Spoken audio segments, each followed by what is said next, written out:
the turnovers, but BC can't put it in the end zone. Well, that's the name of the game, and we're going to show you just one highlight. It's been the story of the first half. There's been 3 great throws by Dunnigan for long touchdowns. Here's the third one. Dunnigan to Stephon Jones, who's caught 2 of the touchdowns. Kelly getting the other one. Man coverage, one-on-one with Keith Gooch is no contest. Jones has great speed for a former quarterback. Well, that touchdown could prove to be the backbreaker. An 80-yarder coming in the final minute of play, and a 21-7 Edmonton halftime lead. Let's rejoin Scott.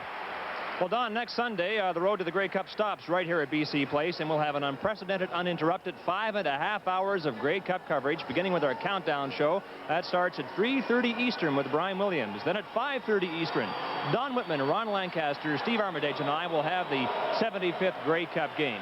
Well, there are 2 quarters of football left for the Eskimos and Lions to decide who will meet the Argos next week in the Grey Cup final. The second half kickoff is next on your Grey Cup network, coast to coast.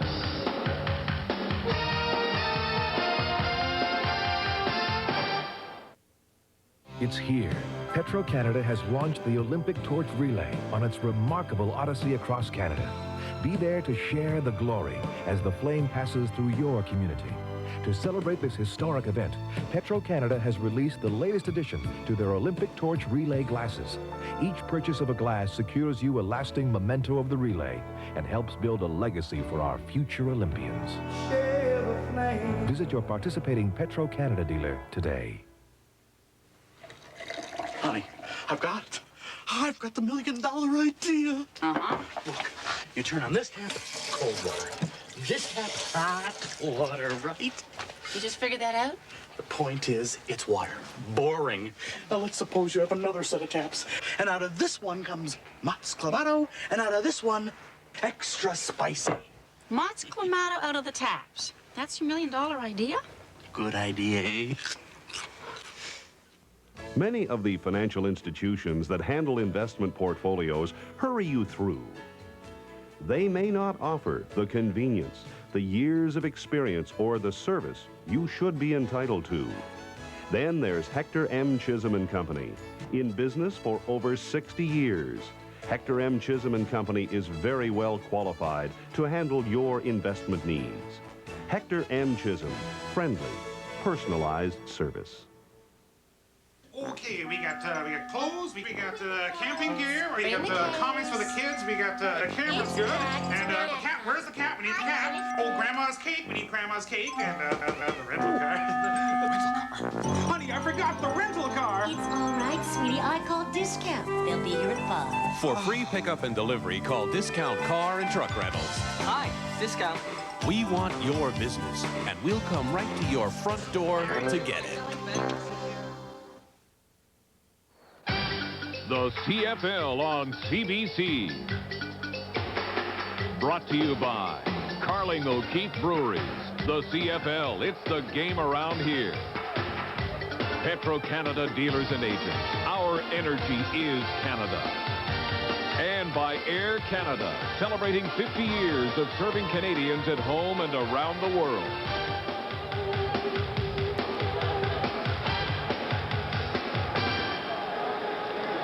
Well, in the first half, Matt Dunnigan only completed 5 of 13. Not much of a percentage, but not bad for distance. 192 yards.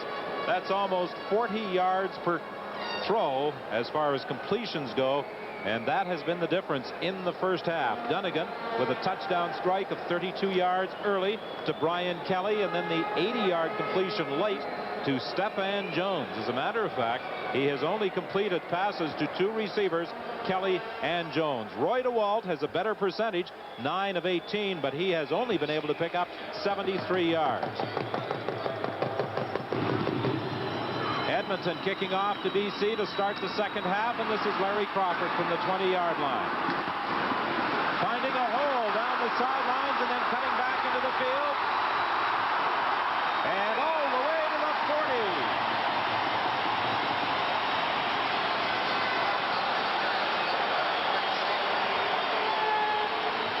You know, Donald, when they showed the shot of Roy DeWalt, I was just thinking that he better get him in the end zone early in the third quarter to get back on track.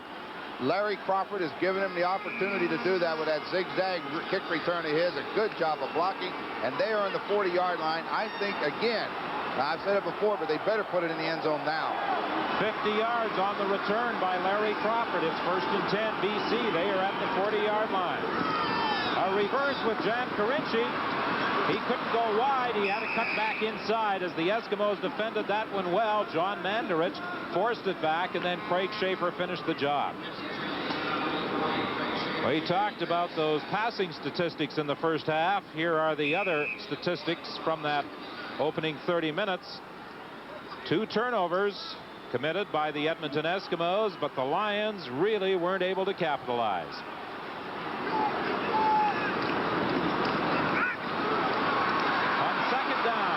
DeWalt dumps it off to Krause, and he won't get a first down.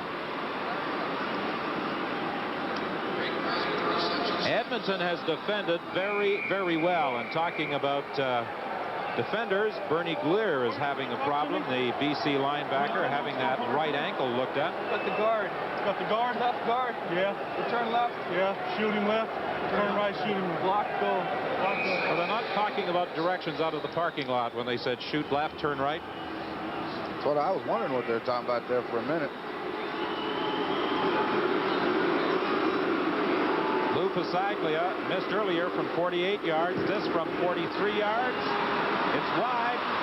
And Henry Williams will get it out of the end zone. As a matter of fact, with that wall down the sidelines, he could have gone a long way, but he ran out of room. He is stopped at the 37 by Anthony Parker. Williams is such an impact player. That's what coaches like to refer to him as. And what they mean is he can go to distance from anywhere, and he has such an impact on his football club. Yeah, the rest of those guys love blocking for him because they know it doesn't take much for him to go 100 yards with it. We saw him do that earlier this year on a missed field goal, 100 yards. But the man we saw first, Larry Donovan's got to be really discouraged right now. 49 yards, the return by Williams. 1st and 10, Edmonton.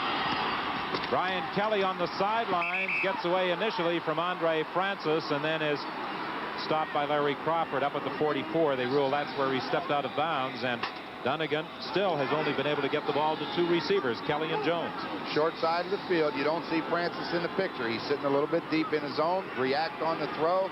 Couldn't bring him down, and Kelly escapes and gets 7 yards. So the BC defense once again are going to have to shut him down and give that offense another chance. Francis said against Kelly, you have to be a pest all day. You hit him in the head, hit him in the face, do a lot of things. He said he's got a few tricks of his own, like pushing off. So you have to try and combat his tactics with some of your own. So far this afternoon, it's been pretty much of a standoff for Andre Francis and Kelly. Nelson Jones, the ball carrier. A first down for Edmonton. Yeah, the big catch that Kelly made really was the other side of the field, and it was off of a different kind of action. It wasn't one-on-one coverage, but they're going to have those kind of battles, but that's what football is all about, whether it's in the secondary or up front. If you beat the man across from you enough and you do it consistently across your line, you'll win. Neither side has really been able to establish a ground game. Just 41 rushing yards for BC in the first half, 37 for Edmonton. 1st and 10, the Eskimos at their own 48-yard line. Dunnigan was looking for Stephan Jones as he was streaking down those sidelines. The throw was just a little too far ahead of him. But the right place to throw it against that particular defense. Keith Gooch is holding in the flat, making sure that he can't get the ball to Jones short, and then Bird's going to come deep behind him to take the long one away. So what does he do? Throw it right in the middle of him. It's just that Jones just couldn't get there, but it's the ideal place to throw against that defense. 2nd and 10, Roy DeWalt, who has been unable to put the ball into the end zone despite having good field position to start a number of drives. Dunnigan's been able to put it in the end zone, and he just misses in putting it there again. Looking deep for Stephan Jones, and he really has been flying past Keith Gooch, who plays that right corner. You know, Keith Gooch got to be wondering what he's ever done to Matt Dunnigan, because every time there's been a big play, they're trying to go to him, and that ball was just fluttering on. But look how much room and how far he is by him. Just a little bit too far. Secondary coaches wince when they see that type of separation between the receiver and the deep back. You know, they start to wince when they know they're in man coverage one-on-one, but then when they see the ball thrown that far, you know they're scared. Jerry Cowrick in his first game in the Dome has kicked the ball well. He gets it high, good hang time.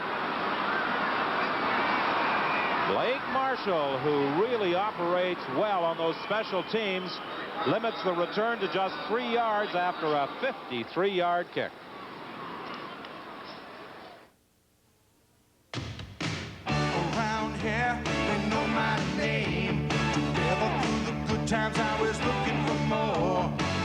Around here, it's just the name of the game. Working, living, laughing, that's what good friends are for. And our beer around here is OV, my friend. You know our beer around here is OV. Around here, our beer is OV. Somewhere in this room is a beautiful antique, hidden under layer upon layer of paint. Now, Black & Decker will find it with Heat & Strip, the remarkable paint stripper that works with hot air, not caustic chemicals. Heat & Strip bubbles away years of paint, less work and a lot less mess. It makes all of the ways of stripping paint antique. Heat & Strip from Black & Decker. What do you call a car with this much styling outside and so much room inside? A family car with the efficiency and performance of an electronically fuel-injected engine. A car the Automobile Journalists Association of Canada called the best imported sedan. What do you call a car with a 5-year, 100,000-kilometer powertrain warranty? We call it Camry. You'll call it incredible. The Toyota Camry. Who could ask for anything more? Larry Crawford, number 28, sitting on the bench, was shaken up on that last punt return, and while he hasn't received the recognition of his Edmonton counterpart, he has outperformed the Gizmo this afternoon, 106 yards on returns. And if they are forced to play without Larry Crawford, that could definitely hurt the BC Lions. Right, a wall throw deep is intercepted. No, Stanley Blair appeared to have it. He was unable to hang on as it was thrown for Williams. Stuart Hill was pressuring quarterback Roy DeWalt, and Stanley Blair, who came into the league this year and early in the season a lot of teams tried to pick on him, has certainly played well in defending against Byron Williams this afternoon. And of course he is the Shenley nominee as Rookie of the Year, going against Gil Fennerty of Toronto. Not only is he a corner, but he's on the left corner, which is where most right-handed quarterbacks like to work. Ray Crouch with a good move to get the first down. You're exactly right, Don. That's a big move of Crouch to get it, because they'll give him that 5-yard pass, come up and make the tackle. But watch the move. The Walt's going to pass. The backs don't have anyone to block. It's a zone. That means they get out in a pattern. Now there's the move on Danny Bass, and he gets right inside. He doesn't care what happens now as long as he keeps the possession to keep this drive alive, because they got him. After being beaten, Danny Bass didn't do a bad job of recovering to get back into the play. It's easy to understand why he was named the all-star linebacker. Sandusky nowhere to go. Howard is there, Bass is there, Benjamin is there. When you try to bring that slot back, in this case, out the block on the corner on Ron Howard or Steve Benjamin, all the defender does is follow him. See what? When he goes back inside, the slot back comes out, but Howard now is in a position. What you want is to make the block on him and no one else there. I like to move the last one to spin away from there, because Danny Bass is coming. I'll take my chances with Benjamin. 2nd and 9, deep over the head of Jim Sandusky. And now some pushing and shoving involving Larry Ruck and Ray Krause, the Edmonton linebacker and the BC running back, but cooler heads prevail. Larry Donovan has to be concerned about the inability of Roy DeWalt to get the ball to his big play man as far as the Lion passing attack is concerned. Jim Sandusky on the year, 8 receptions. This afternoon, just 2. Right now, Carinchi's the guy that's made whatever plays the Lions have made for him offensively, but that's not good enough. You got to get those big play guys involved.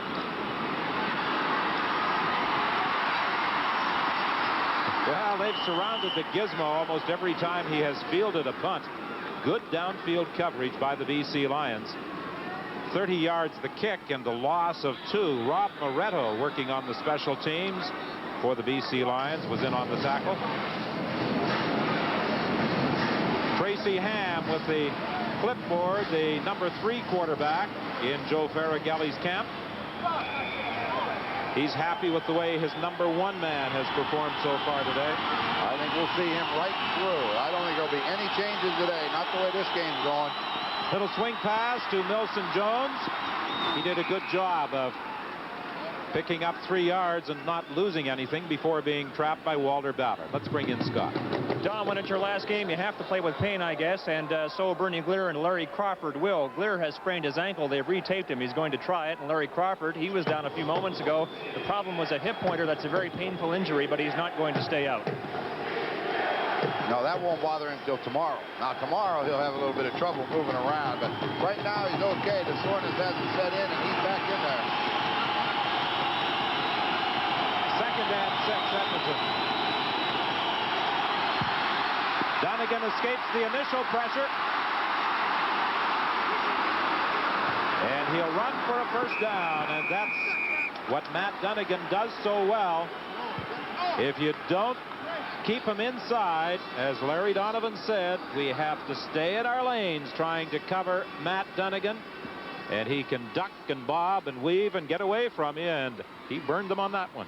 Well, he sure did. I mean, you keep in your lanes for a reason, and that's to not allow Dunnigan to use his athletic ability to escape tacklers and get outside.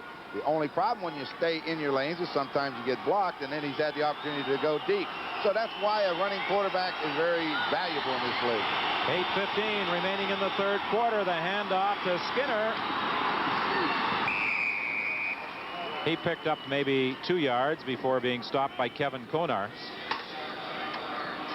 The Eskimos leading 21-7, using the big play to advantage. Saying just what goes on over in the field. Sometimes Andre Francis is right up in Brian Kelly's face.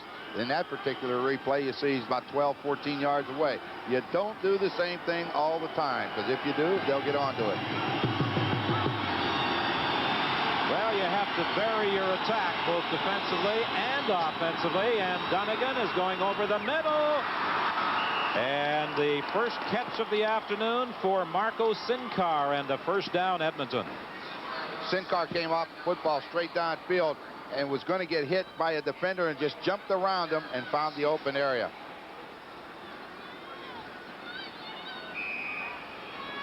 The Eskimos with the number 1 offense against the number 1 defense, and that offense is winning the battle so far.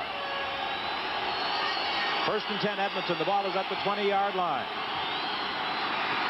Dunnigan throwing for Stephan Jones. Over his head. He ran out of room. And John Ulmer was coming from his linebacking position. Dunnigan got it away just in time. That's just what I was looking at down there. When Dunnigan sprinted to his left, Ulmer's going to come from the bottom of the screen. Now, Matt knows he's there. He has to see him. He steps, makes the throw, takes the hit. You got to do that sometimes. You don't like it, but you do it. As we have said before, and I'm sure most football fans across the country are aware, John Ulmer, the son of Ed Ulmer, the former outstanding defensive back and punter with the Winnipeg Blue Bombers. There's the screen to Johnstone. He fumbles the football. Who's got it? They're going to rule this one down.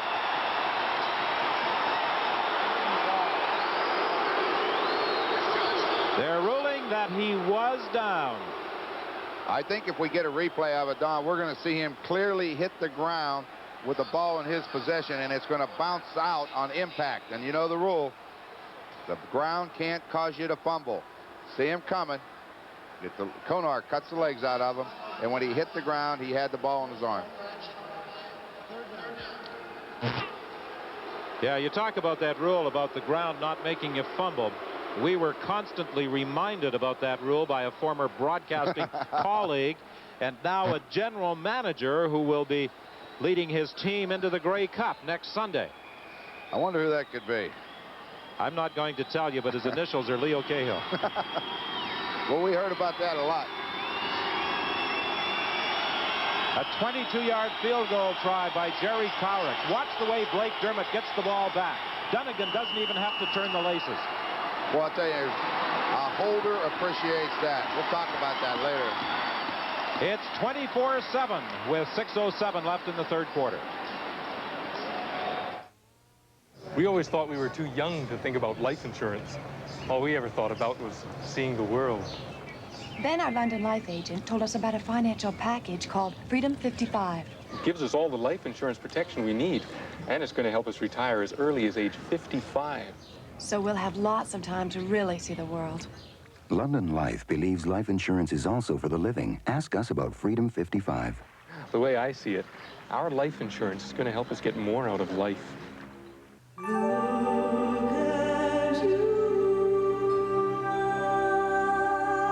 This year, you can give the athletes and volunteers in your community the recognition they deserve. In the spirit of the Olympics, you can nominate them for a Government of Canada Celebration 88 Award. For nomination information, contact the office of your mayor or member of parliament. The Government of Canada, a proud Olympic partner.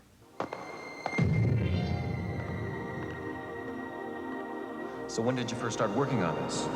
Around 1988. Bell showed us how to improve our information management systems in ways we could afford back then.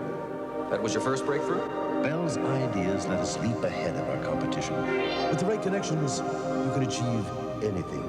So where's your new anti-gravity device? You're sitting on it. Tomorrow's successful companies are talking to Bell today.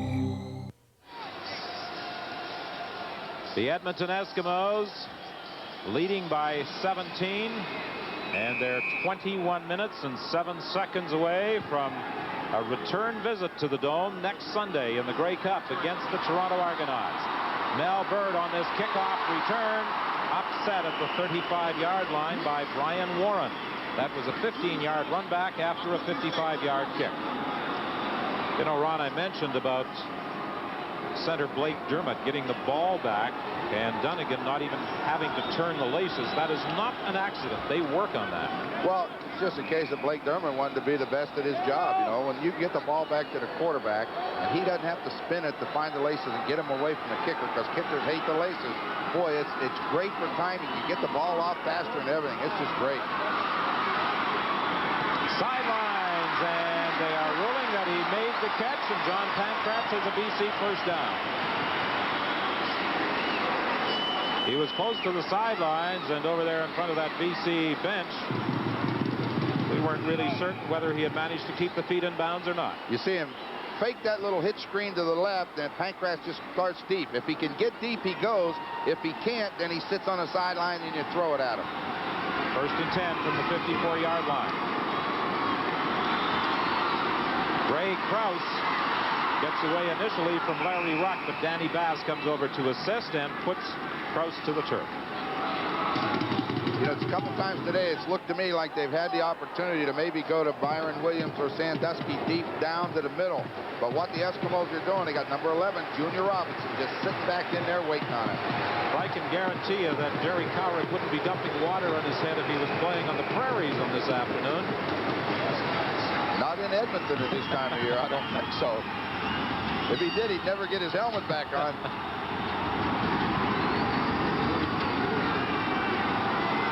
Second and 5.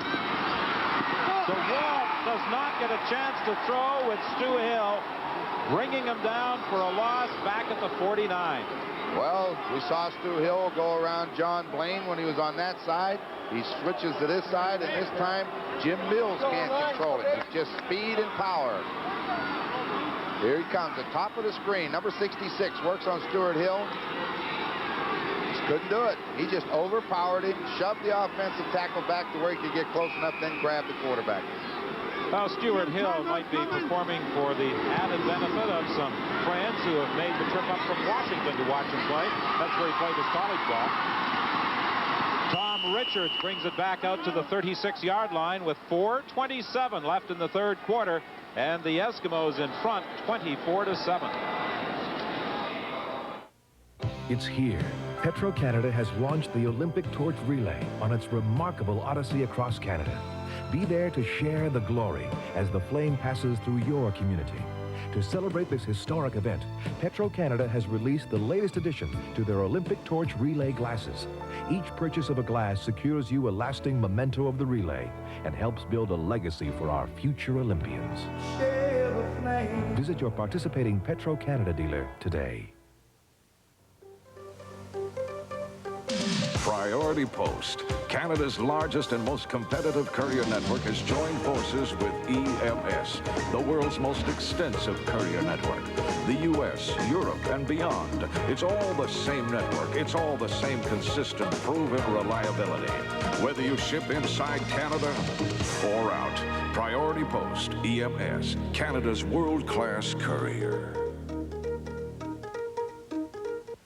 All set to play the new provincial bonus? Good! You know, this time you could win a $5,000 bonus instantly. Yeah! As a matter of fact, there's a whole bunch of instant bonus prizes worth $5,000 each. 500 of them!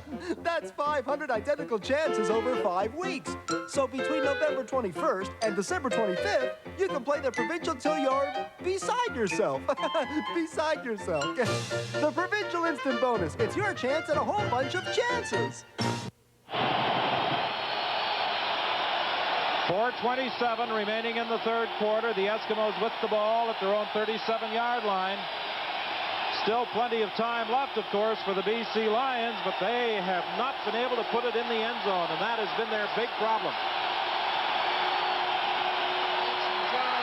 Nelson Jones is dropped by Walter Ballard at the 35. I think the BC Lions have figured out, you know, they know how to play this game defensively. On first down, play the run because they want to get the time to come off the clock. And second down, go get Dunnigan. But I've been wondering when we're going to see Holloway. I kind of think that he's going to get his shot. I'd give him a chance anyway, right now, when we get the football. He did not see much action this season. Most of it since Larry Donovan took over as head coach. Dunnigan was looking deep. Marco Sincar had been bumped at the line of scrimmage, and I think that may have been the target, but Dunnigan, facing a blitz, had to get rid of it in a hurry. Got the one-on-one coverage. There's no reason for him to take the sack. Just lay it down the field. No harm. Threw it over top everybody's head. 3:34 remaining in the third quarter. 24-7 is the score. The Edmonton Eskimos leading. And I'm sure right now the Eskimos must be having some problems with those signals because of the loud noise. The crowd trying to become a factor here at BC Place Stadium. But the Eskimos, by putting points on the board, simply won't let them. There's a penalty flag as Larry Crawford picks it up, and I think Brian Warren will be called for encroaching upon that 5-yard area after a kick of 40 yards by Jerry Cowrick.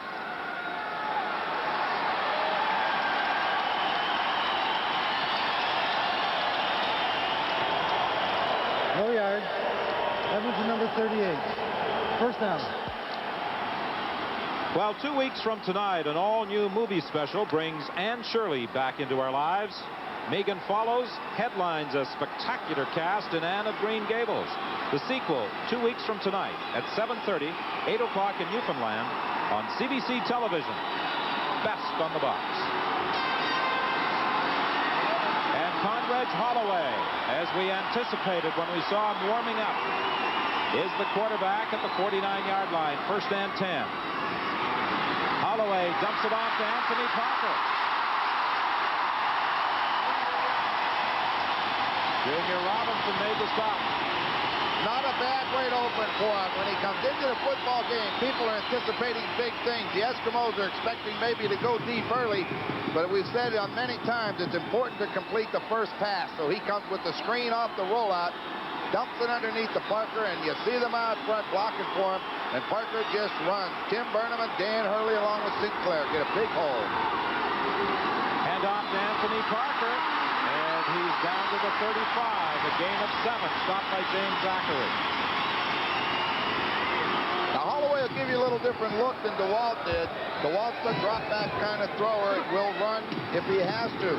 Holloway will sprint throughout wide to one side, come back, throw the screen off and things like that. That can open up the running game for Parker. I wonder if we're going to see that pass again that they've tried to throw twice.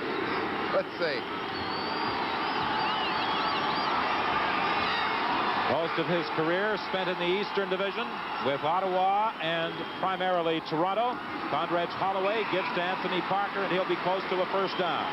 Larry Ruck pulled the feet out from under Parker, who has handled the ball on 3 consecutive plays. 1:35 is the time remaining in the third quarter. This one apparently is close enough for a measurement. 24-7. You know, you're down, you're trailing by 17, but you don't worry about it. You got a lot of time. You can win the football game, but you got to get started sometime, and that offense hasn't done it. It's a big measurement for them. Just a little short. But as that man observes and thinks to himself, he'll go for it. There's no time to start making crazy moves. You got to get this in. See those linebackers, all they do is read the flow and get to the action. Step up in the hole. You saw Junior Robinson up from his safety position as an extra linebacker on short yardage. Holloway keeps. He'll get it, but not by much.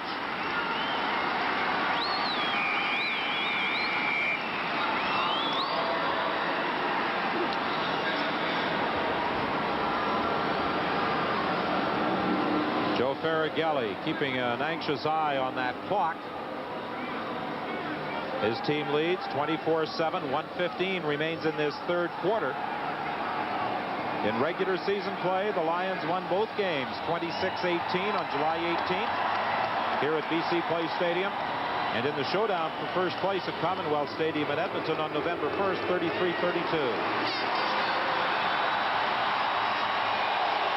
You know the quarterback's going to have the football. I thought Holloway had a little trouble with that snap from the center, and it looked like it almost got away from him, but he was going straight ahead, so there's no problem. When you back out of there with it, now you can drop it, but he just took it with him, made the first down. They're in 3-down territory. No more field goals now. First and 10, the BC Lions under the direction of Condredge Holloway from the 32-yard line. Holloway was looking over the middle for Jan Carinci, incomplete. And Stuart Hill dumped Condredge Holloway on the turf. Holloway and Carinci, of course, a combination that was successful for the Toronto Argonauts in their Grey Cup triumph of '83. He was hoping to hit Carinci. He had him open over the middle. He had to step inside of a blitz by the middle linebacker and just escaped that one, and then Stuart Hill threw him to the ground pretty good. The Toronto Argonauts, in case you missed it, earlier today winning the Eastern Division title with a 19-3 triumph over the Winnipeg Blue Bombers. Holloway has time. Incomplete. He had time to throw it. You see who hit him? Stuart Hill again. Took that short rollout to his left and stopped and wanted to look backside. And when you do that, we saw Brett Williams get Dunnigan. This time we see Hill get Holloway. Well, over the last couple of years, Holloway has taken a lot of physical abuse. His body has paid the price for standing in there trying to complete those throws. In that year that he won the Shenley Award with the Argonauts in that run-and-shoot offense, boy, the quarterback takes a pounding in that offense, and I think he did a great job. The direct snap to John Pankratz, and he is going to be stopped by Dan Kearns at the 30-yard line. You know, I'm going to tell you something. You know what happened? That play wasn't called. That was a direct snap to Pasaglia because they sent Ulmer out for a pass, and they sent another receiver for a pass. The center centered the ball to the wrong person. I'll bet you. I think Larry Donovan is probably going to try and find out right there what happened. See, Pankratz is going to have to block for him. I don't think this is a design run. I think this was going to Pasaglia because I saw Pasaglia go right up and talk to the center. 3rd and 10, you better throw it. Don't run it. Incomplete, intended for Marco Sinkar. Konar and Stuman this time put Dunnigan on his back. they don't hurt quite as much when you look up at the clock and see a 24-7 lead and no time on the clock. And that is the end of the third quarter. So the Edmonton Eskimos are 15 minutes away from facing the Toronto Argonauts in Grey Cup 87.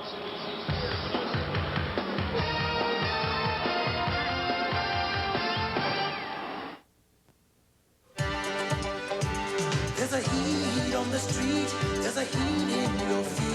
It's the rhythm of summer, a sizzling beat. Party days, party nights, the splash of the lights, the motion, the music, 1,000 delights. Hot times, hot times, hot times, and the high life, the high life. Hello? Mike, what's new? What's new is the newest Commodore Amiga. Right now, it's printing a company report. So you're waiting? No waiting, Andy. Amiga has multitasking. While it's printing, I'm updating a sales analysis. Oh, routine stuff. With 3D and with over 4,000 colors, it's perfect for this sales video I'm making. Desktop video? Sure. And I can play chess at the same time. Try that on your Tandy, Andy. The new Commodore Amigas. Only Amiga makes it possible. We're with you where you're going. That's where we've always been. Down every road together and all the towns in between. When it comes to this town, when it comes to this town, your GM dealer's right here for you. Your GM dealer's right here for you. 15 minutes remains in this Western Division final. The winner to face the Toronto Argonauts next Sunday in the Grey Cup. And we hope you'll be joining us from coast to coast on the CBC television network for Grey Cup coverage. It all begins at 3:30 Eastern Time with Countdown.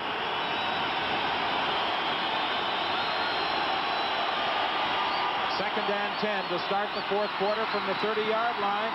Dunnigan looking to the sidelines, and the Edmonton Eskimo bench trying to assist the officials in ruling that he made the catch, and he did.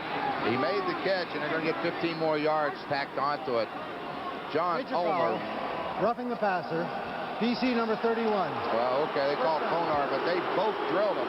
He got outside, and when the quarterback gets out, you're going to see the middle linebacker come after him on a direct line, but watch the hit that he takes after this ball is gone. Yeah, you got to call those. I mean, you can't let the quarterback get hit like that. So with the completion to Stephan Jones and the penalty that is assessed against Kevin Konar, that moves the ball into BC territory down at the 48-yard line. Well, this is our view from the vantage point in the press box here at BC Place Stadium, and we hope you'll be joining us next Sunday for the Grey Cup game. Rick House makes the catch, his first of the day, for a gain of 9. Just put Brian Kelly outside and let him run down the field, and that'll take Andre Francis with him, and then House just goes out into the open area. Nobody covered him. He makes the catch. Rick House plans on spending the offseason back in Winnipeg, team with which he came into the CFL. He's going to continue some studies in Winnipeg during the winter months.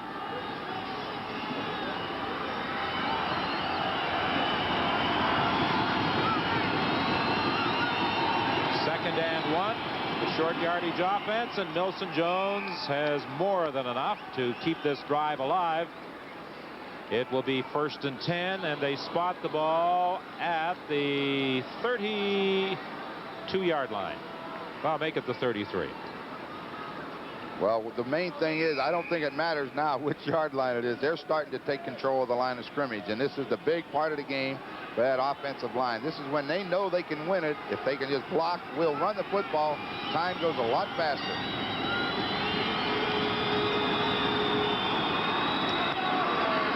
Dunnigan hits Brian Kelly.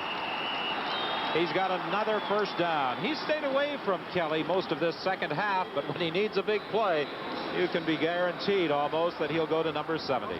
Boy, he came right underneath. He crossed with the wide receiver and come right back down into the middle. And as we said many times, wide receivers aren't real crazy about going in there, but they will, and they'll make the catch for you. 12:40 is the time remaining. 1st and 10, Edmonton at the 18-yard line of the B.C. Lions. Dunnigan rolling to his right, ducks away from pressure, throws complete to Brian Kelly. Down at the 1. Coaches go a little bit crazy when quarterbacks do this. That's a naked bootleg, and naked means you don't take any blocking with you. And I think they're going to call interference on Andre Francis. He would not allow Kelly to get open. Dunnigan survived the rush and hit him. Forward pass interference. BC number 14. Decline. First down. All right, watch Dunnigan. He makes the fake. Now he gets outside. He gets the rush. This is a good move right here. He stops, ducks back inside. Kelly is open now. By now, Kelly has gotten away from Francis. Francis had a good hold of him for about 12 yards. 1st and goal from the 2-yard line with 12:19 remaining. The BC Lions made a big comeback in the final regular season meeting on November the 1st at Commonwealth Stadium. But if the Eskimos punch it in here, and the odds certainly indicate that they should do it as Dunnigan gets into the end zone, I think it's going to be just a little too much for the Lions to overcome. But there's been no signal of a touchdown. I think they ruled that he touched down at the 1. Yeah, they're not going to give him the touchdown. He's showing them. I was in there. He said, hey, boy, I got in there. Now, how many times do I have to score? But you're going to get another shot at it. Everybody refers to him as Matt Dunnigan. When Jackie Parker was head coach, he always called him Matthew.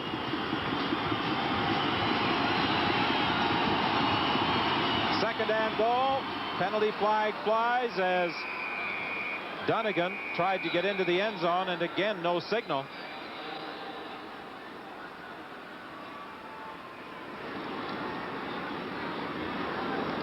We'll wait for Jake Ireland to explain it.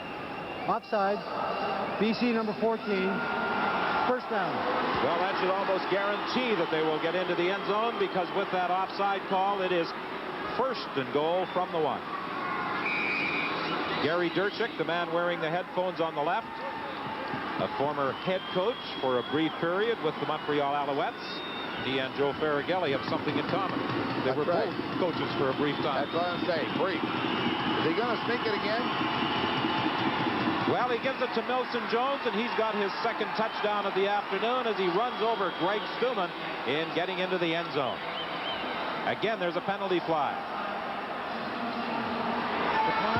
The offside call against Andre Francis declined as the Edmonton Eskimos really take control of this ball game, leading by a margin of 30-7.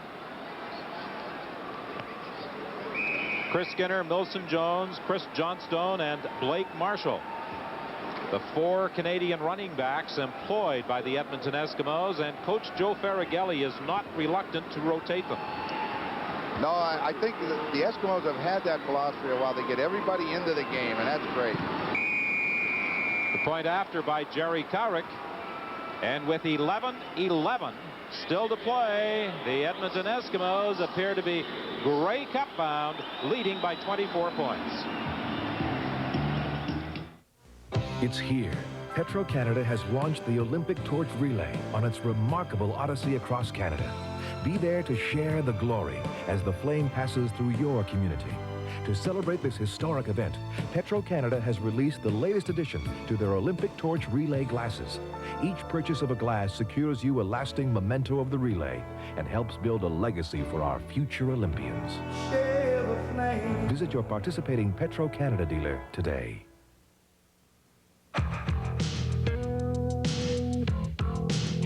My friends think I'm cool. They're okay too. We hang out a lot.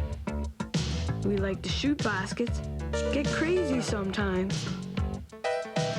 But for us, booze and drugs aren't cool. No way. You gotta be who you gotta be, and I'm really me. Bath time, Bowser! Oh, no. I'd like to get my paws on the guy who installed that electric water heater. Bowser! Used to to be I'd go weeks between baths. You hiding? There's never enough hot water for them, let alone me. Where are you? But oh no, they go put in an electric water heater. Gotcha. Electric water heating. All the hot water you need when you need it. Why would anybody want more hot water?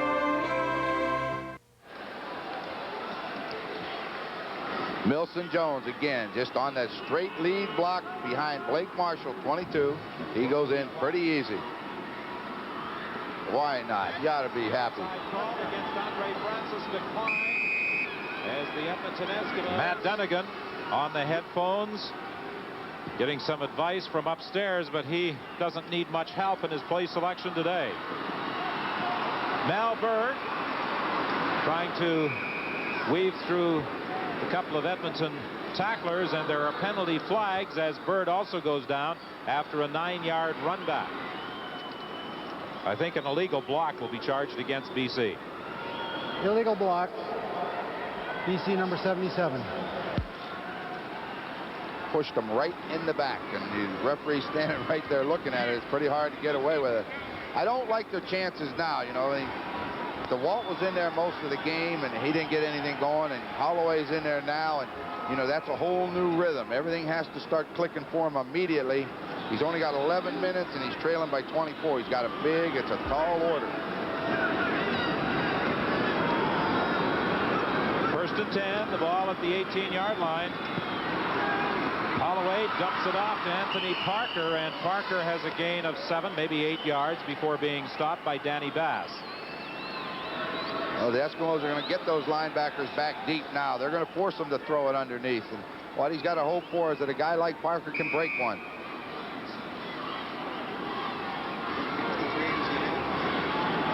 Holloway coming into the ball game, replacing starter Roy DeWalt late in the third quarter.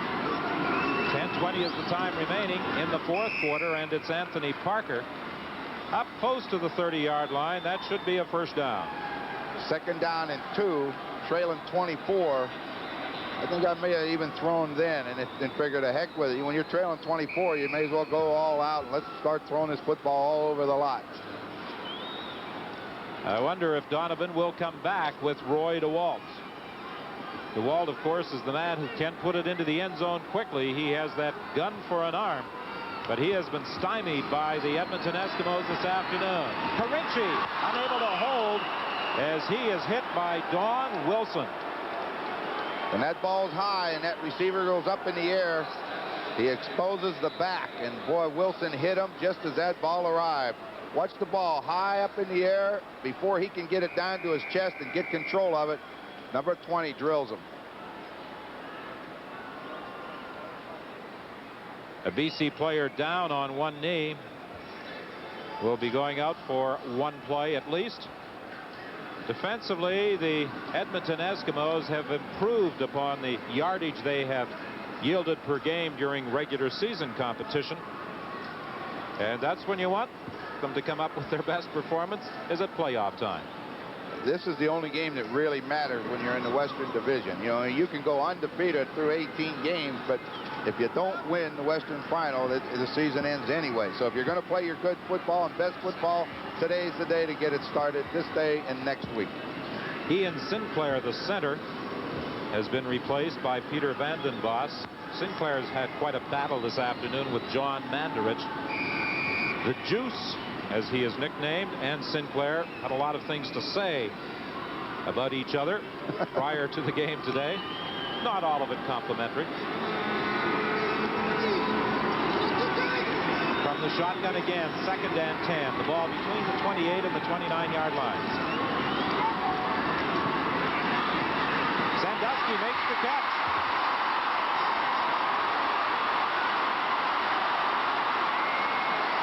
Stopped by Ron Howard, finally, but a big play for the BC Lions with 9:07 left in the game. You know, we talk about a long pass and coverage and all this, but he's covered well. He's covered about as well as you can get on that side by Benjamin. The ball's thrown short. That's to the receiver's advantage because he takes a look stops and comes back, and the defender can't do it because he doesn't want to get beat deep, so he keeps running. That's a good effort, and he's the guy we talked about in the opening. They got to get the ball to the big play guys now. That was a 31-yard gain. They come back to Sandusky again. This gain will be about 6 yards. Larry Ruck, a product of the Saskatoon Hilltops, making the tackle. He didn't really want to come back that time. He had 3 receivers over here. He was looking for Carinci to go down and find that hole in the middle, and he wasn't open, so he came off to this late safety valve, in that case, Sandusky. Byron Williams tried to go high for that Condredge Holloway throw. It will be 3rd down.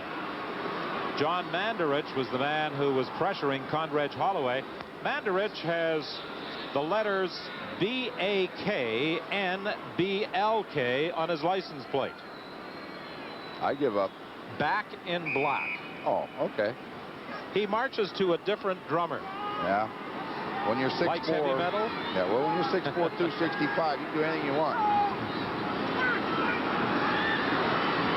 Ray Krause takes the hit, but he's got the 1st down, and that's the important feature of the play for the BC Lions. Larry Donovan has done a lot of pacing this afternoon, undefeated as a head coach out here on the West Coast. He took over from Don Matthews, who was fired after the Lions lost 3 straight games back on October 14th. However, right at this moment, it doesn't look as though that perfect record is going to be maintained. Only 7:50 remaining in the ball game. There's an injured Edmonton player, and we'll be back to tell you more right after this. This time of year, you have a lot of decisions to make. Who to invite, what food to serve, and what kind of beer to buy. Well, we can solve at least one of your problems with the Miller Combo Pack. 2 of the world's most popular beers in one convenient case, 12 Miller and 12 Miller Lite.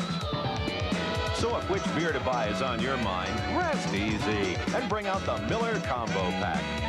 You can't do any better than that. Join us in our celebration of the very best. Join us looking to the future, showing you our pride. At GM today, we're proud that the cars and trucks supplied for the Calgary '88 Olympic Winter Games will be built by the people of General Motors. Searching, always searching for the best. Join us. Join us. Join us. Feel like going for a burger?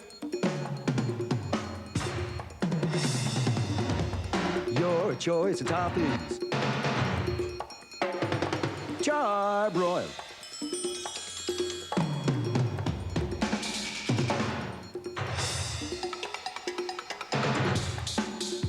Now how does that sound?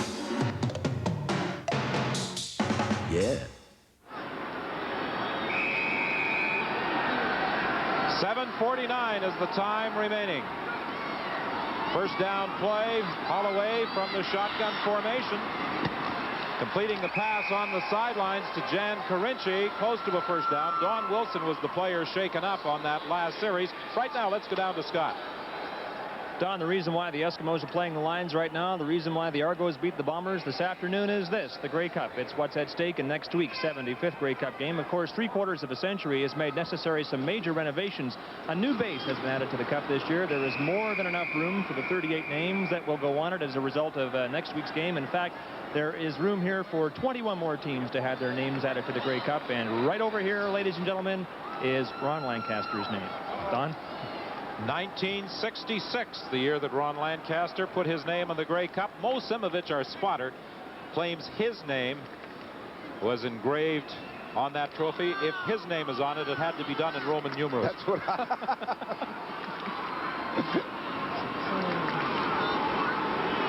Mo says 1939 is the year that he helped Winnipeg win a Grey Cup. The Winnipeg Blue Bombers had some designs on winning the 1987 Grey Cup. However, those plans went astray this afternoon as the Toronto Argonauts beat them in the Eastern Division Final 19-3. Here it's 31-7. Edmonton leading BC. BC gambling on 3rd down, and Condredge Holloway keeps the drive alive. I didn't understand it again. Like, they had 2nd down and 3, and they ran the football and didn't get the 1st down, and they have to sneak it on 3rd down. The 2 yards is not any good to you anymore. Let's start, throw it. It doesn't matter who catches it now. You got to put it in the air. 6 minutes left, you know. You've just about run out of time. There's no sense holding back. You can do that next year. Forget that Edmonton defensive unit. Time is now the big enemy of the BC Lions. That's for sure.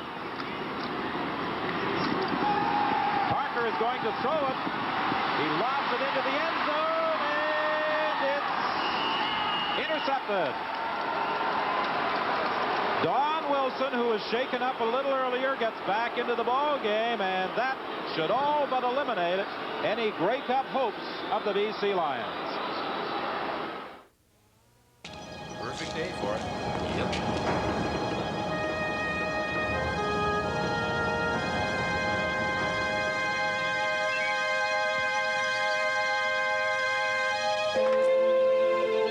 "50 years ago, Air Canada started out with one small plane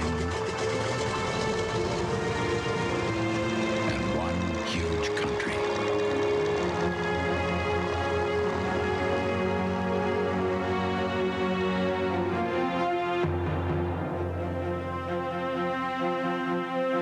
The obstacles that faced our pioneers were as imposing as the land itself.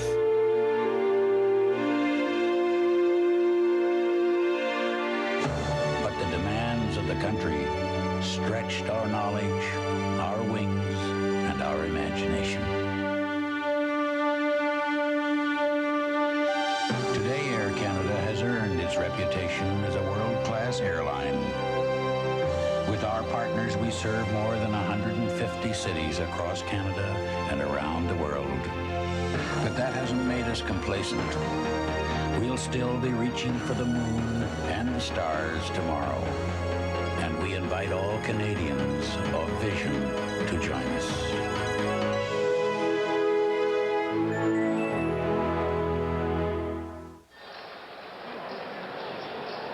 Following the game, we will be selecting the Canada Lease MVP. Canada Lease, a Canadian public company providing leadership in the world of high technology and capital equipment leasing. Canada Lease makes your money work better for you. Don Wilson's interception in the end zone gives the Eskimos the ball, 1st and 10 at the 25-yard line. 5:33 is the time remaining. Edmonton in control, 31-7. Right now, I think you'll see the Eskimos keep that ball on the ground. Chris Skinner, the ball carrier, picking up about 1. Donovan desperately needs the football, but the Eskimos don't want to give it away. At home, the Lions lost just once this year. That was a game to the Calgary Stampeders on the 11th of October. This second loss is the one that will put an end to the season. It's the only one that matters. You know, I mean, like as we said earlier, regardless whether you go undefeated or not, you've got to play the final. Clock running on 2nd and 9. And Dunnigan is running. Another 1st down for the Edmonton Eskimos. And again, they did not do that job of shutting down the lanes. And when you don't do that, Dunnigan is going to burn you, as Donovan suggested yesterday. All right, let's take a look at it now. He's straight back. It looks like he's going to be buried. Pulls it down, faked the ball. When he lifted the ball like he was going to throw, they all put their arms up, stop their charge, and he does what he does best, escape. Runs right away from Andre Francis, but get down on the ground. They don't need him running around anymore. 4:15 is the time remaining. Dunnigan has carried 4 times this afternoon, and those runs have been very timely at critical stages in the ball game. Well, he ran for 96 yards the last time they played, so you have to worry about his running ability. Today, they want him to throw it downfield. Well, he did that too. 3 of them for touchdowns and long ones. Chris Johnstone fought, and I mean fought, for about 5 yards. Well, they have those 4 running backs, and they alternate them quite a bit. When you get your chance to carry the football, you want to make every inch, so he was going after him. Well, Dunnigan and the Edmonton Eskimos would like to erase some bitter memories from a year ago. when they were buried 39-15 by the Hamilton Tiger Cats in the 1986 Grey Cup game, a game in which they were favored to win.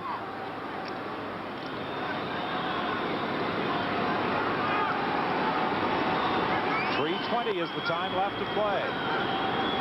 On second down, Dunnigan hands off to Chris Skinner, and he will be stopped short of a first down. So that means the punting unit will come out onto the field.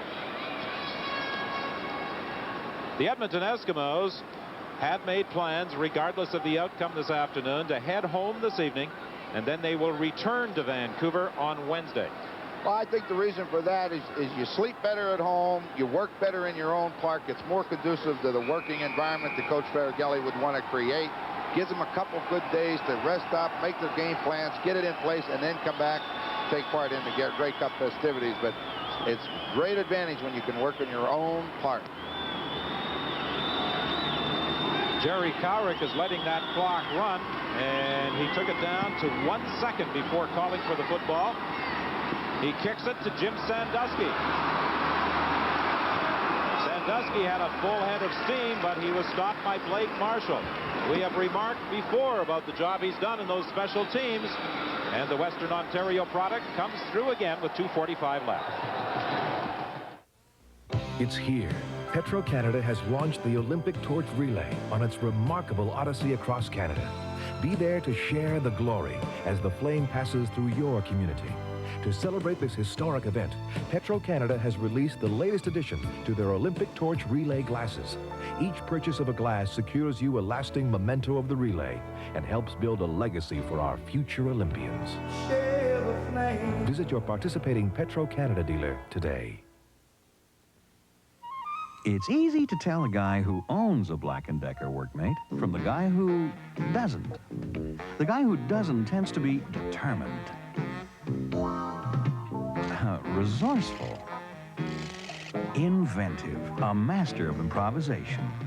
On the other hand, the guy who owns a Black & Decker workmate is none of these. He's just plain smart.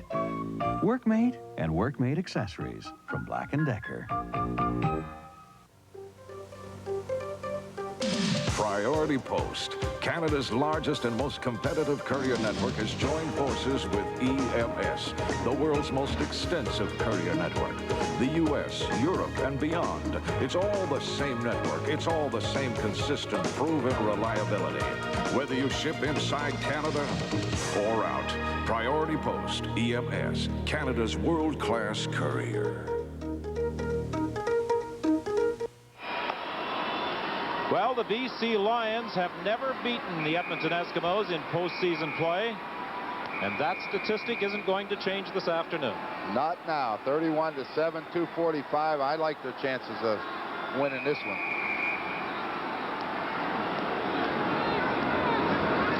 Conrad Holloway dumps it off. The screen pass to Anthony Parker, and there to make the tackle is Brian Warren. So what you got to do is just keep throwing the screens till they come back up. They're sitting so deep. I don't think Condrich would be able to throw it far enough to get it over their heads right now. They're just sitting back saying, you do what you want. We're having a good time back here. Well, the B.C. Lions had designs of being a host team playing in the Grey Cup game, but the Edmonton Eskimos certainly thwarted that idea this afternoon. Jan Karinci takes it to the 40-yard line, but you have to give the Lions credit. They're not going down without a fight. Oh, no. Hey, if you're going to go out there, you don't want to be embarrassed. It's bad enough losing, but when you go out there, you're going to give everything you have for 60 minutes, and that's what a professional's supposed to do. Well, it's going to be a busy week here on the West Coast. The competing teams arriving on Wednesday. We've got the Grey Cup pageant, the Shendy Awards, the Grey Cup parade, the Grey Cup dinner, all the other activities. And we'll have it for you on Grey Cup Countdown. The highlights of what has taken place. A look at the Grey Cup game itself. And it begins at 3:30 Eastern Time. And we hope you'll be joining us for coast-to-coast coverage on the CBC television network. It's going to be a very interesting game next week. When you really think about how well the Argonauts have played, especially defensively, it's going to be the first time they've faced a quarterback that can run like Dunnigan, upfield. But those Toronto Argonauts have made tremendous strides since the start of the season. Since they broke training camp, there's no comparison to the team they fielded in Game 1 to the one that won the title this afternoon. Exactly Steve Benjamin has an interception in the end zone as he took it away from Byron Williams, and he returns it to the 27-yard line. You know, in that Eastern Division, it was interesting. Winnipeg and Toronto opened the season with the Blue Bombers winning 38-30. They were a replacement game and team, actually, for the Montreal Alouettes. And then they finished the year with a reverse result, Toronto winning at Winnipeg Stadium. Well, you know, when you get a bunch of young guys, as we talked about earlier, they play with so much enthusiasm, and they've got some great leadership. The only question mark everybody has talked about is their quarterbacking, because they've changed so many. The only reason they've done that is Renfro was hurt. But other than that, they are solid. Well, I think Joe Farragelli is quite confident. This one is in the bank. Damon Allen is in there at quarterback, and he pitches to Chris Johnstone. And Johnstone gets it out to the 32-yard line with 1:56 remaining. This program is copyrighted and is strictly for the private use of our audience. Any reproduction, retransmission, or exhibition in whole or in part without the expressed written consent of the Canadian Broadcasting Corporation is strictly prohibited.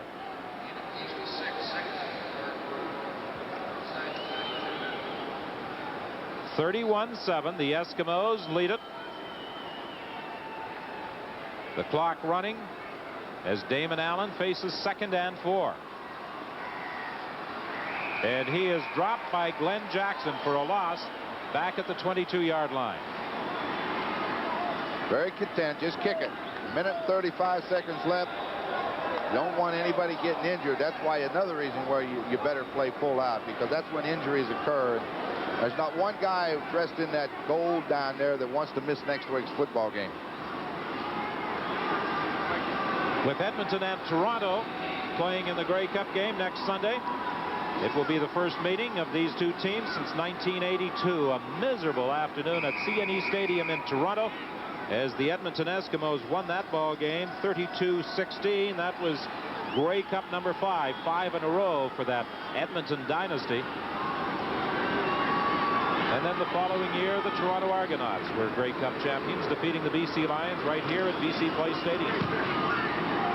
Good high kick again by Jerry Cowrick. Sandusky takes it at the 51 and runs out of bounds in the grip of Junior Robinson. 1:08 is the time remaining. That was a 35-yard kick. We hope you'll be joining us next Sunday for Grey Cup 87. You'll see all the excitement of Grey Cup week, beginning with countdown at 3:30 Eastern Time, and the game itself 2 hours later. The Toronto Argonauts against the Edmonton Eskimos.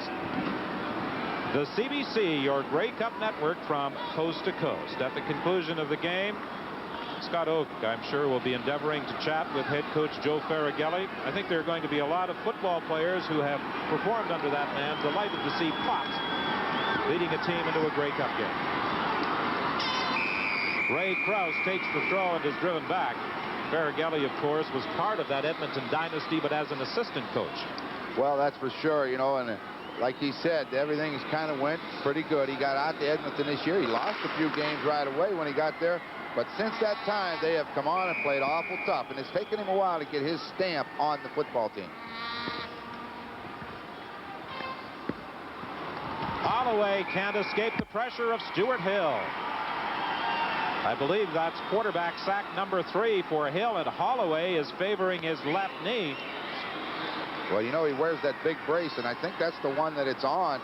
And he was trying to escape, and when he was grabbed, he twisted trying to escape Hill, and he went down. Interesting article the other day that you and I both read referring to those braces, and some doctors are disputing their value. I question it a little bit. I've seen too many of the guys, Don. You and I have talked to him. Watch Hill. He grabbed him. Now, right here, Conyers tries to step around it, and that other foot is anchored on the ground, and there's no give on artificial turf. Of course, it probably would have happened there on grass. But, you know, we've talked to a lot of players that wear those knee braces, and you know what? We've seen some ugly-looking braces, and the players are still playing. Tonight on CBC television, Margot Kidder and Michael Sarrazin are trying to keep one step ahead of the CIA, the KGB, and the RCMP. That sounds like big trouble. Anyway, keeping track. A movie special tonight at 8 o'clock, 9 o'clock Atlantic time, and 9:30 for you folks in Newfoundland.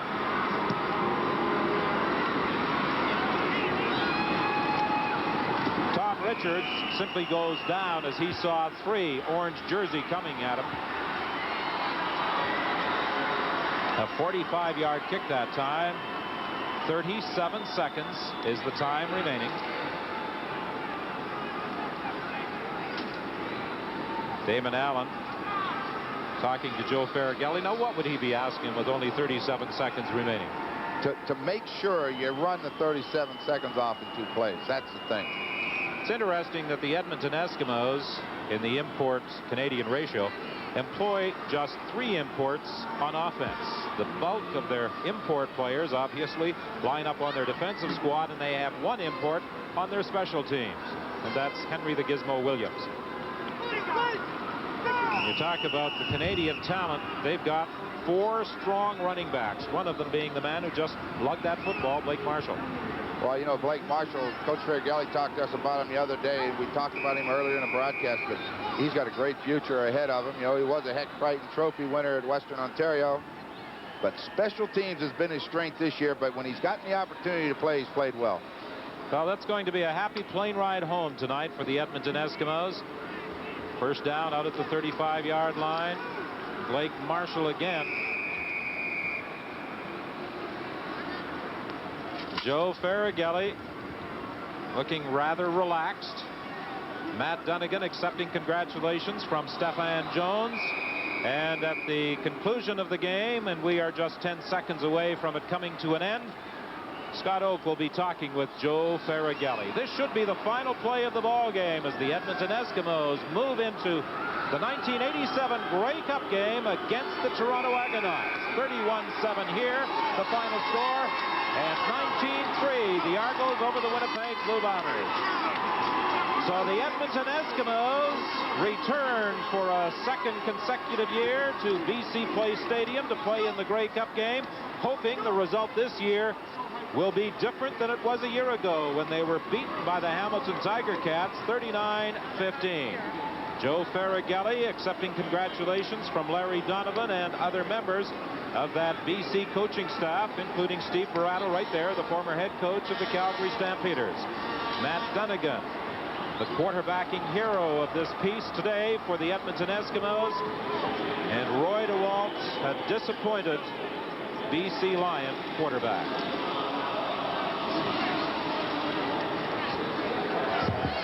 Larry Donovan, the man who took over from Don Matthews late in the year and led his BC Lions to a first-place finish, extremely disappointed, naturally.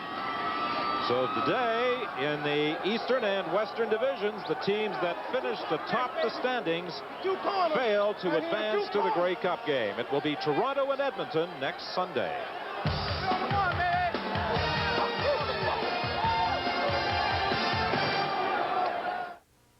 My buddy book says hitting in baseball is tougher than hitting in hockey. All I said was it was different. Like you drink Miller Lite because it tastes great, and I drink it because it tastes less filling. We're both right, just different. Hey, Boob, will you autograph this for me? Oh, sure. Miller Lite, now with the BBO, the bottom bottle opener. The easiest way to get to the world's best-selling light beer. You hit with one of these? Yeah. I take it all back. That is a tough game. Hello. Mike, I hear you got one of the new Commodore Amigas. Hey, it's printing the club newsletter right now. So you have time to talk. The Amiga has multitasking, Jack. While it's printing, I'm working on my video. Your video? Well, sure, I've got it hooked into my VCR. I've got myself animated over taped images. Nice music. 4-track synthesizer, stereo sound. Try that on your monochrome Mac, Jack. Jack? The new Commodore Amigas. Only Amiga makes it possible. Harry's just like you and me. Look at you now. He got to do something that he's always wanted to do.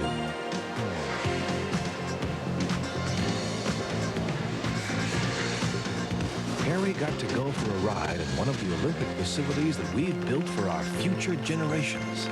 Celebrate it. The Government of Canada, a proud Olympic partner. Selecting our Canada Leafs MVP this afternoon was a difficult choice, but we settled on Stephan Jones. 5 receptions for 177 yards. And what might have been the game breaker late in the first half, an 80-yard touchdown catch for a major score that made it 21-7. So Stephan Jones is our Canada East MVP in this day of triumph for the Edmonton Eskimos. And now let's go down to the dressing room and Scotto. And in the visiting locker room here at BC Place, the Edmonton Eskimos are celebrating their berth in the Grey Cup. Just the second team in 15 years to, visiting team I should say, in 15 years to win the Western Conference Final. A few feet away from the celebration outside the locker room, I am joined by the Canada East MVP player, Stephan Jones. Stephan, it was your touchdown that really silenced this crowd. It was the kind of touchdown that wide receivers dream about in a big game, isn't it? Yeah, it is. Earlier we had a shot at it. It was a little short. And me and Matt got together and we worked it out, and he put it right there on the money for me. I guess that's a leftover from one of the paper airplanes in the contest here at BC Place. But, Stephan, I guess when you don't have to pull up a little bit, as you didn't, you were in full flight and headed for the end zone, that's what makes it ever so pleasing. Yeah, that's what I feel. I feel if I can get behind the D-back and the ball is there, he's not going to catch me, so that's what I look for. What about your domination of the BC Lions today? You were underdogs coming into this game, and most of the Eskimos thought that you should be.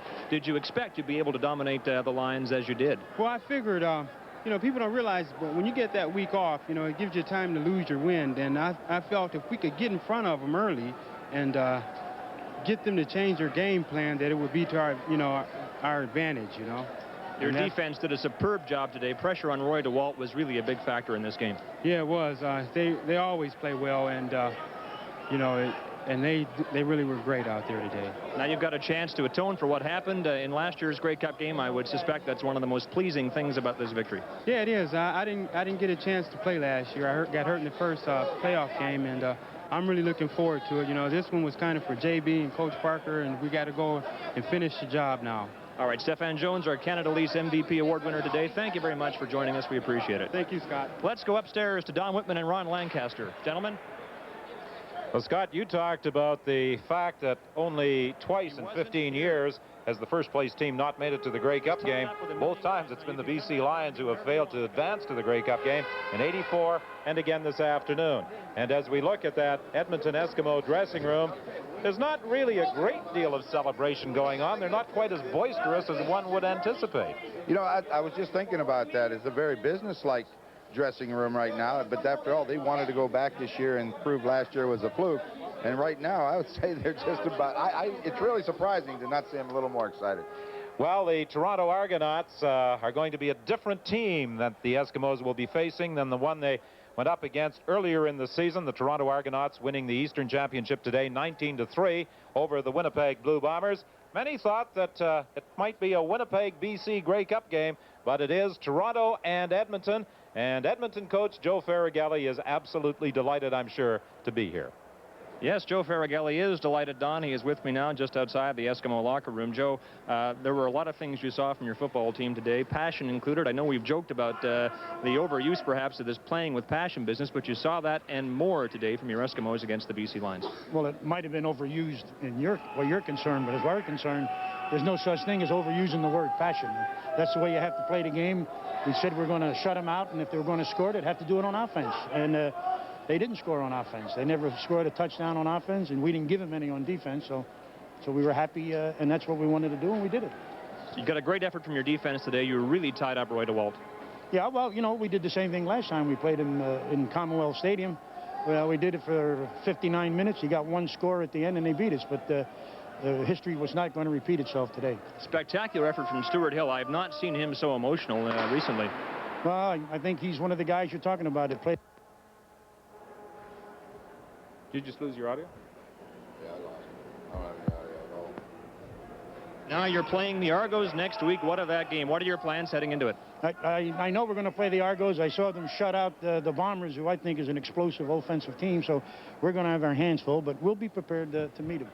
All right, Joe Faragalli, congratulations and thank you very much. We'll see you, of course, next Sunday in the Grey Cup game. All right, thank you very much. So a matchup then in the explosive.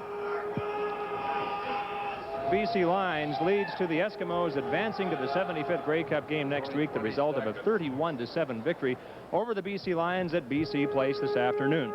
Don't forget to be with us 1 week from today. That's Grey Cup Sunday on your Grey Cup network. 5.5 hours of uninterrupted, unprecedented coverage begins with our countdown show at 3:30 Eastern, followed by the game itself at 5:30 Eastern. Join Don Whitman, Ron Lancaster, Steve Armitage, and me for that. So we'll see you 1 week from Sunday back here at BC Place. Until then, we bid you goodbye from Vancouver.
Don with the story. Well, everything is in place for Sunday's Grey Cup game in Vancouver. Both teams surprise entries. The Edmonton Eskimos beat the #1 BC Lions out west 31-7, while the Toronto Argonauts leveled the East Division winning Winnipeg Blue Bombers 19-3. Better than 32,000 on hand in Winnipeg, the largest crowd ever to see a game, and they didn't like what they saw throughout. Here, the Argos, Glenn Kalka gets in on Tom Clements, sacks him. The Argo defense outstanding. It was scoreless through the first quarter, and to start the second, the Bombers are driving. Willard Reeves takes the handoff, chews up yardage. The Argo 21, Winnipeg settled for a field goal, 3-0 for the Bombers. But the Argos come back with a drive of their own. Renfro with time to throw, and he hits Darryl Smith, who gets in behind Scott Flagel. Smith down, but gets up again like a battling top, 48 yards, and from there, 1-yard plunge. Gilbert Renfro takes it over himself. 7-3 Argos midway through the second quarter. It was 8-3 Toronto at the half, and in the third quarter, the defense still outstanding as they were in the first half. Dan Sellers gets in to sack Tom Clements, taking the Bombers out of field goal range. Despite the cans, the Bombers can't get anything going on this day. The Argos were forced to punt in the third quarter, but Winnipeg fumbles on the return, and the Argos take over on the Bomber 30. But Lance Chomick had to come on, and the CFL's hottest kicker was cold on this one. The Argos settle for a single to lead 9-3 after 3 quarters. In the fourth quarter, with the Argos leading at 12-3, Bombers driving, Clements back to pass, lots of time, but his receiver falls down, and the ball lands right in the hands of Jake Vaughn as the Argos take over on their own 18. But the Argo drive stalled. Hank Olisic into punt, 5:10 to go, but again, the Bombers are their own worst enemy. Darryl Sampson hit by Selwyn Drain. He fumbles. The Argos take over in great field position. 3 plays later, Tony Johns goes over for the touchdown. The Argos beat Winnipeg 19-3 as they dance their way into the Grey Cup. We had a lot of calls by the Hamilton Tiger Cats in last year's Grey Cup. The Eskimos won't be taking anything for granted this time around. It was business as usual for the Eskimos today. The daily card game went on as the team began its preparations for its final game of the season. Toronto beating Winnipeg surprised many CFL fans, but not the Eskimos.